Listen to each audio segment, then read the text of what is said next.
Hello Sindhu, ఉమ్, ఇవో నీకు మంచి బిజినెస్ ప్లాన్ చెప్తా. నీకు పైసలు వస్తాయి, నాకు పైసలు వస్తాయి, సరేనా? చెప్పు. ఇవో ఏం లేదు, మన ఇద్దరం పెళ్లి చేసుకుందాం. పెళ్లి చేసుకుని ఇవి ఉంటుంది కళ్యాణ లక్ష్మి. కళ్యాణ లక్ష్మి 1,00,000 వస్తాయి. నీకు 50,000, నాకు 50,000. ఏమంటావు? తర్వాత మనం విడిపోదాం. నాకు పైసలు అవసరం ఉన్నాయి ఇప్పుడు అర్జెంట్. ఇదేంట్రా అయితే? కళ్యాణి లక్ష్మి ఒకటి చాలా, నేను చచ్చిపోతే నీకు ఇంకేమన్నా వస్తాయి? అరే చచ్చిపోతే పింఛన్ పైసలు కూడా వస్తాయి. నీ అక్క నేను చావదేంత కథమే. నాకు పింఛన్ పైసలు ప్లస్ నెలకు 2,000.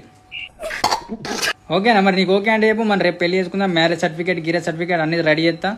సరే 50,000 తీసుకుందాం. సరే సరే. బంగారం కూడా ఇస్తానట్టుగా, నిజమేనా? ఏమో తెలియదు, చూద్దాం. ఇక బంగారం అంటే నీకు సంబరమేనా? పెళ్లి చేసుకుంటావు ఇక. మళ్ళీ నువ్వు చచ్చిపోయినట్టు కూడా ఒకటి క్రియేట్ చేస్తా ఫేక్, సరేనా? నాకు పింఛన్ పైసలు కూడా వస్తాయి ఇక. వామ్మో, నాకు చంపే కాడికి పోయినావు. మరి ఇక మీ ఆడవాళ్ళు చంపుతలేదా అని పాపం హనీమూన్ పట్టుకొని ఆడ దెంగుదామని పోయి దెంగించుకొని వచ్చింది పాపం, ఆడు చచ్చిపోయినాడు.